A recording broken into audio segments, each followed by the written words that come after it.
Bakir Izetbegović je srpski neprijatelj broj 1. Udario na Srbiju, napao bi Republiku Srpsku, on je naš neprijatelj broj 1. I praktično Bakir Izetbegović vlada Bosnom, iako on nije ni nekakvoj državnoj funkciji, osim kao predsjednik SDA. Se vratim malo nazad. Bakir je u ime Alije sve držao ove paralelne strukture u ratu i naravno drži i danas mnogo bolje nego Alije. Bakir je danas apsolutni vladar Bosne i Hercegovine. Znači on je apsolutno primijenio onu Alijinu islamsku deklaraciju jedinstva vjere i vlasti. Tako da Bakir drži i džemate i paradžemate. To je razlog što sam u politici, što pokušavam dovršiti ono što je on počeo. Dok ste vi spremni da idete? Do kraja. Dakle, politički, diplomatski, vojno braniti Bosnu i Hercegovinu, njen integritet.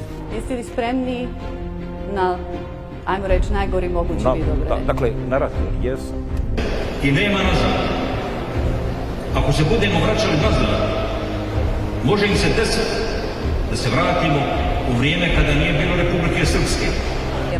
Usvojeno je i 10 rezolucija, te programska deklaracija koja je izazvala buru u političkom životu. U prijedlogu deklaracije navodi se da je primarni i dugoročni cilj SDA Republika BiH. Povodom najavljene deklaracije SDA, prema kojoj je dugoročni cilj ove stranke Republika BiH, srpski član predsjedništva Bosne i Hercegovine Milorad Dodik poručio je u Drvaru da mi za priču islamske državi u kojoj on treba da bude većina, a kad bude većina da bude šedro.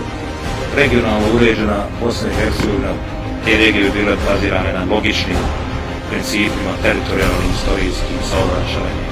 Na onome, kako su svuda u svijetu, na dvije noge postavljene stvari, a ne na nekom etičkom principu. Ima tu, vjerovatno, utjecaj i ovaj moment istorijski, gdje Bošnjaci i članovi SDA osjećaju potrebu da se biju, da svaku, dakle, pukotinu zatvore i tako da se lidera organiziraju.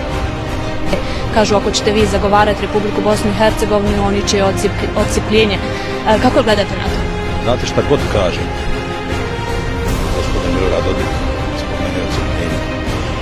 Pa jednog dana vjerovatno će morati da pokuša da vidimo zaista šta to gospodin Milorad Dodik može donijeti. Dakle, nema nikakvih odcijepljenja, u ovoj zemlji će se ljudi naučiti redu. SDA ima svoje vizije, SDA ima svoje politike,